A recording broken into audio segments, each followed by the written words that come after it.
What's up, everyone? Welcome into DodgerHeads, presented by DodgerBlue.com. My name is Jeff Spiegel. Today, we have a special guest joining us. Fabian Ardaya of The Athletic is joining us. He's a new beat writer for the Dodgers, spent the past few years covering the Angels. Fabian, thank you for joining us. I'll start with a question about that. I'm curious how different it has been switching from the Angels to the Dodgers. Geographically, not a massive move, but culturally, nationally, competitively, I imagine pretty different Angels to Dodgers.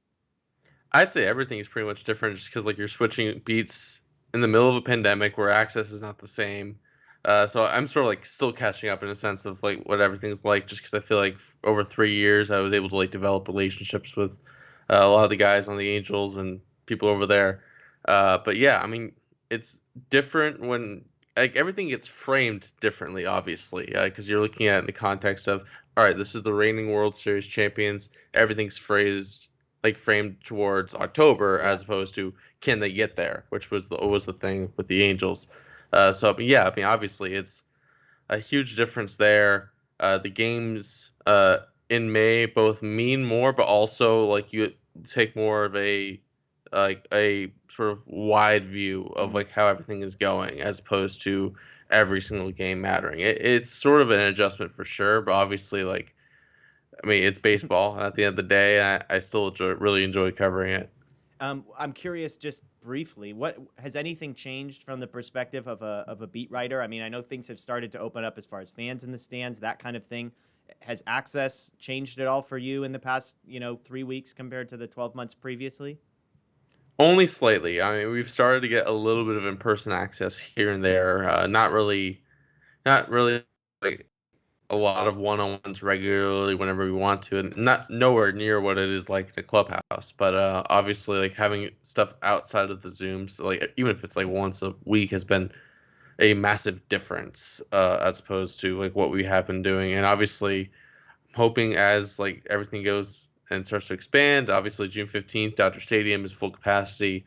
Hopefully, that's a sign at least that we can start to have, even if it's outside, even if it's distance, just something remotely close to what we've had before. Because I think you can see the difference in how guys are and how people are when they're on Sure. Zoom, knowing that all their questions are going to be captured, put on TV, put on Twitter, everything, versus when you're just having a conversation. I think a lot of the most important stuff, especially for me when I'm trying to just get to know these guys, is stuff that's just conversation, stuff I'll never write about, but it's stuff just getting to know how these people tick. Sure, sure. Well, I've got baseball questions. I want to ask one more off the field thing as you come into the Dodger world. I'm curious your perception of the Dodger fan base. You're here in a unique time. I think about the couple of weeks you've been here. The Dodgers win a bunch of games in a row. They can't lose. It's like, all right, we're back. Everything's fine. Then they split with the Astros. They lose 3 out of 4 with the Giants, and the world is falling again. Is this a normal, is the Dodger fan base experience from your sort of outsider perspective, are we normal, or is it a little more exaggerated, a little more intense here? I think every fan base has the really intense group and has the sort of casual, or also has the one that sort of can take the broader view of Yeah. things, realize all right, this is a team that's still Fangraphs still has 90%, 98% odds to make the playoffs, 50% odds to win the division still. Like, but I feel obviously there's it's a large fan base, so I feel there's gonna be a larger subsection of each of those groups, and I think obviously there's a lot of intensity, a lot of history there, and a lot of people who really care about the Dodgers, and I mean that's a good thing for me because that means I'm gonna be reading. Yeah. So Yeah, no matter what you write, you're going to get reaction to it. I know at The Athletic, you've got those 3 buttons at the end. Like, how do you react to this article? Bad to good. I'm sure you get a lot more of those than the average beat writer does. Okay, moving on to the field. This was a question I'm sure you've been asked a number of times. It's about your old friend, Albert Pujols. You covered this guy for 3 years. You actually covered his departure from the Angels, then switched jobs and got to cover his arrival to the Dodgers. I know in talking to Angel fans, the consensus was he was washed. There weren't Angel fans disappointed with the decision to cut ties with him. Before we get into what has happened over the last few days, I'm curious, in the moment when he signed with the Dodgers, just days after you had moved to the Dodger beat, what was your reaction to that decision? I think the first one was I don't get why the Dodgers would do this, mostly just because I didn't think they needed to obviously most people thought that the way that he would be able to possibly stay in the big leagues this year would be latching on with the team, helping sell some tickets, hit some home runs, get a chance to play all the time. and just sort of run a Hall of Famer out there. Obviously, the Dodgers didn't have to do that. But obviously, looking at the roster, looking where everything was at the time, it made a little bit more sense. I think also the fact that like Corey Seager and AJ Pollock both went down after the news was reported. Like I think it sort of opened up more playing time than even expected when he first joined the team. I think obviously the fact that he's like that the Angels made it pretty clear that like he wanted to have an everyday role Yeah. there, and that wasn't going to happen there. Obviously, everything on that end was coming from the Angels side. We never really heard what Albert wanted in that situation. I'd imagine that the truth is somewhere in the middle. That really he felt like everything like it was time for. I think both parties felt like it was time for something different. And I think obviously the timing of it was really surprising. I think the fact that he wound up as a Dodger is also still very surprising. I think although seeing him in 55 is probably more jarring than seeing him in a Dodger uniform for me. Yeah. I think 55 is a little bit weird for him. But yeah, I mean, it's sort of a situation where it was interesting timing. I think it wound up being a fit that makes more sense the more time he's here rather than when initially the news broke. Yeah, it is interesting. I mean, as somebody who is following the team deeply, I mean, I think I was maybe more aware than sort of the casual national baseball fan of the state of the Dodgers bench and who the guys were that they were trotting out there in late inning, big pinch hitting situations. And I was like, no, this makes way more sense than maybe others perceive. But then to your point, a couple injuries happen right afterwards, and all of a sudden he is thrust into an everyday role. This past weekend, 2 home runs, a double, a third home run that would have been a walk-off home run, would have been an immediate signature moment, unbelievable catch at the wall. He said, I've still got gas left in the tank. You have covered this guy closely for a few years. Is what we're seeing sustainable? I mean, this is a guy who hit the ball hard, even in Anaheim, but never was able to sort of convert that into a batting average and whatnot. So is what we've seen over the past week and a half of Albert Pujols hitting, in the low 200s, maybe creeping towards 240, 250, but with, a decent amount of power. Is that sustainable in your mind? I think it's some version of that, probably maybe a little bit less of that just as time goes on. And obviously, like he's had a tendency to fade a little bit as seasons go on the last few years. But I mean, yeah, you're right. Like he still hits the ball really hard, and I think he's gonna run into a few home runs. He's gonna run into a few sort of like balls into the gap that are gonna score runners. He's really good with runners in scoring position still. I think there is something to that, to knowing that you have to put the ball in play and being able to do it. And I think the Dodgers did that last year during the postseason run. But I think having another guy off your bench that can do that, especially when sort of situations where they would go to him against a tough lefty, probably with a runner on, you pull him and you pull the starter to put him in there for that one at bat. I think that's going to pay off a little bit. I don't expect him to be a guy who is a league average hitter like he has been as a Dodger so far, but because I think obviously even though he's hitting the ball hard, obviously they're playing him really well, and sometimes it's on the ground and he's really slow, and that's going to lead to some low batting averages on balls in play. It's not like he's going to be stretching doubles like crazy, but I think if he manages to run into a few, I think it's better than the other options the Dodgers have had so far. To put it lightly, totally agree with that. So yeah, absolutely, it'll be fun to watch. Shifting gears, kind of big picture. Again, we're talking the Dodgers just lost 3 out of 4 to the Giants over the weekend. They split with the Astros. I know your access to the team is limited. I'm curious, from even just being in those Zoom press conferences, maybe some limited one-on-one interaction, what's the vibe with the team at this point? They're third in the division. They're the third best record in the National League. They had a 5-15 stretch in between 2 stretches where they were the best team in baseball. I mean, is it a pretty casual, laid-back group? Is there any sense of like urgency? Like, how would you describe the vibe around the team from your perspective? I wouldn't say it's like hands off. I wouldn't say it's urgent either. I think it's a team that like obviously like this is a team that has been together for the most part for a very long time and has been won a lot of games together. Yeah. I think they all kind of understand like obviously last year was a 60 game sprint, but like they understand like what the 162 is like, and they understand what their roster looks like and how that's going to play out over the course of the season. I think they also realize like there are a lot of teams that are probably going to fall off at some point this year. And when that happens, like they're going to be able to pick up wins and sort of stay in it, even if it's a close race, which I'm sure they imagine it might be, because I think they understand that the Padres are a really good team. I think everyone with the Dodgers organization realizes what Farhan Zaidi has built with the Giants and what he's going to continue to build there, and that they're a really tough team to play. So I think they recognize that there's a challenge ahead, but I think they know that no matter what, they feel really good about their position because they're going to be able to roll out a team that's more talented than just about any other team in the sport.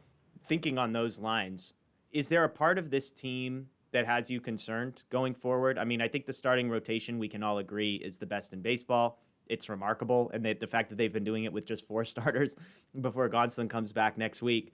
But I think about like the 2 areas of concern. Maybe I'll phrase it this way. Which are you more concerned about? Is it the bench offensively and sort of the lack of depth that they seem to have there, the guys that they've had to turn to, Albert Pujols being one of them, or the bullpen, which I know is not healthy, but to assume that you're going to be at full health with that group maybe isn't a fair assumption. So does one of those 2 groups have you sort of concerned to any degree in which something needs to change?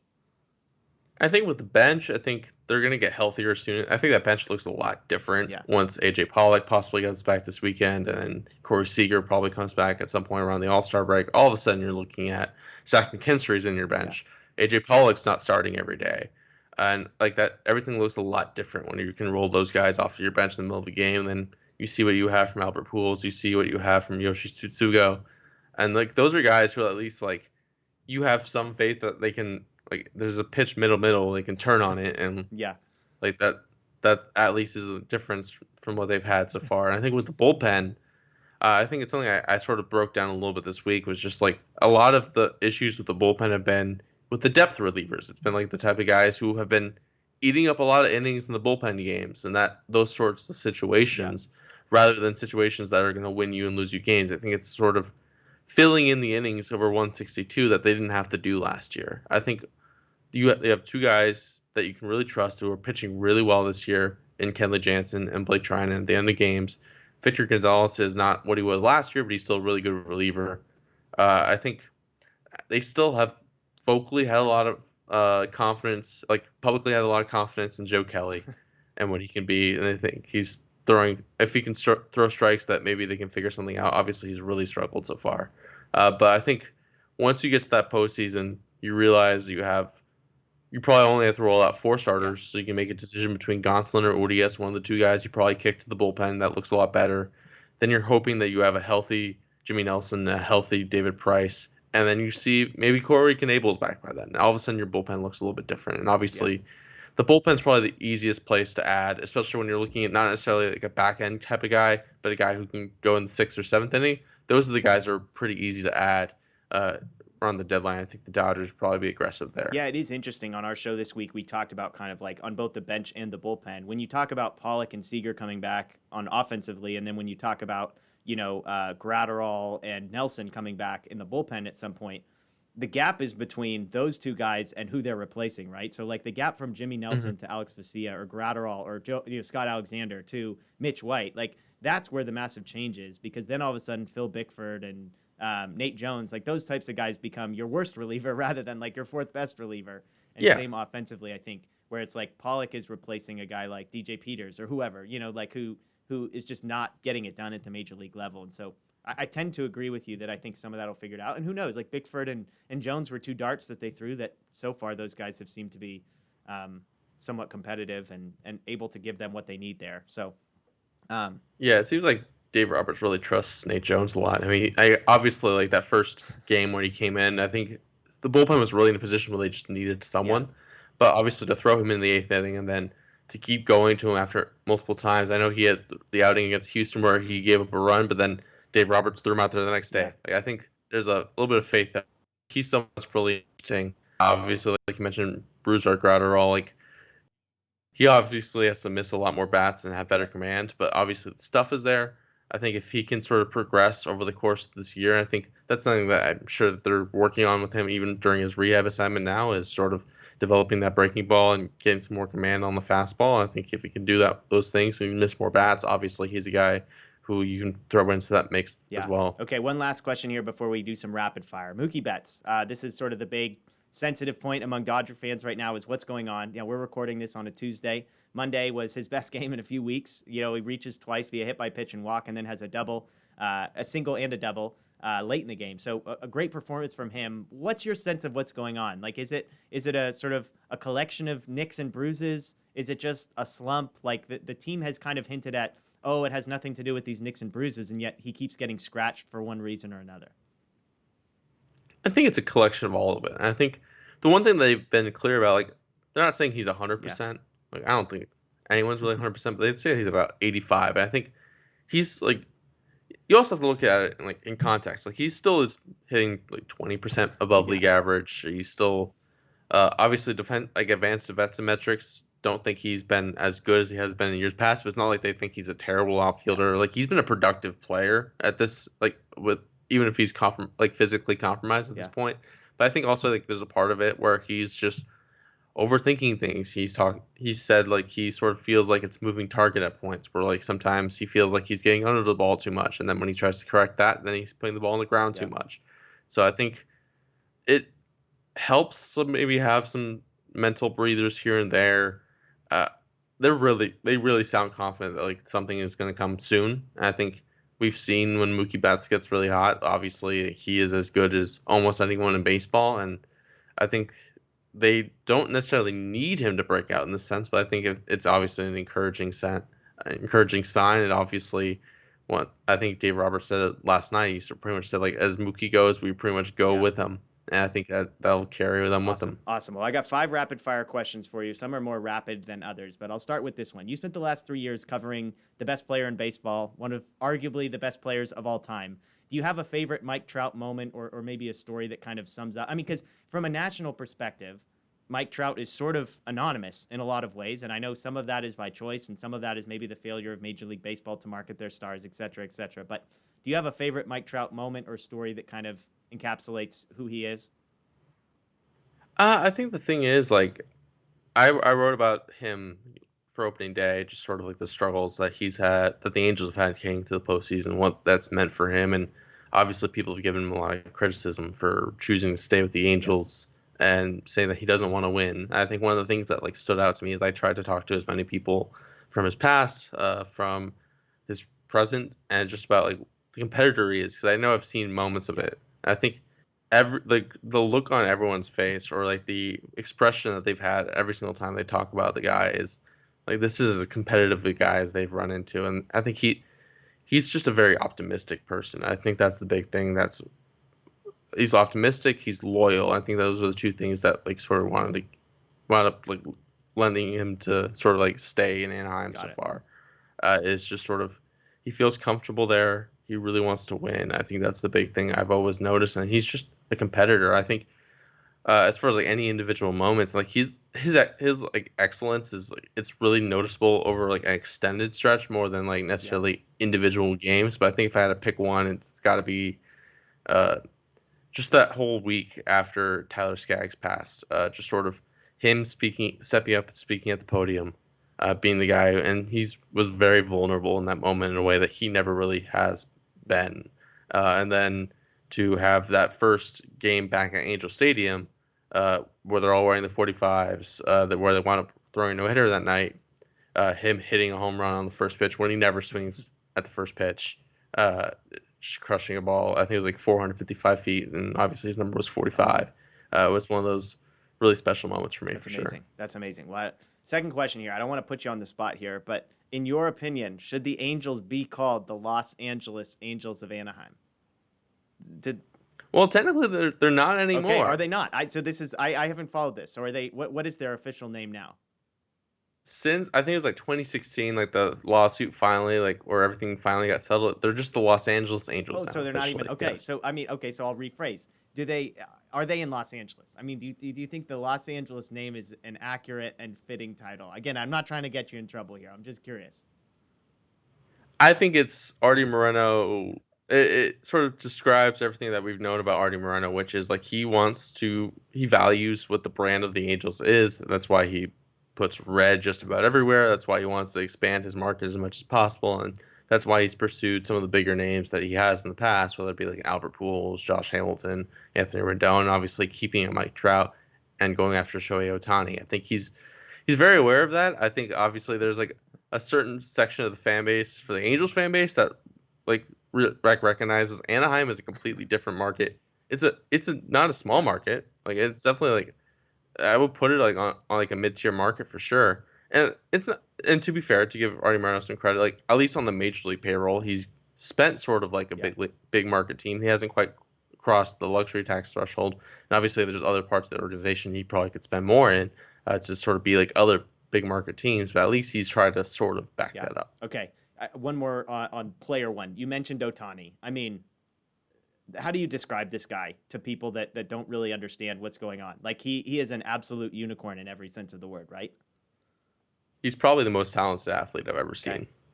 Period. Like just because of all the different things he can do and sort of how unique and different those things are. Like I think that it's such a completely different skill set to be able to not only throw 100, but be able to throw 100 with 2 nasty breaking pitches, and then in addition to the most unhittable pitch in the sport with his splitter, and then to be able to go out and not just hit a ball 500 feet, but also be able to work counts.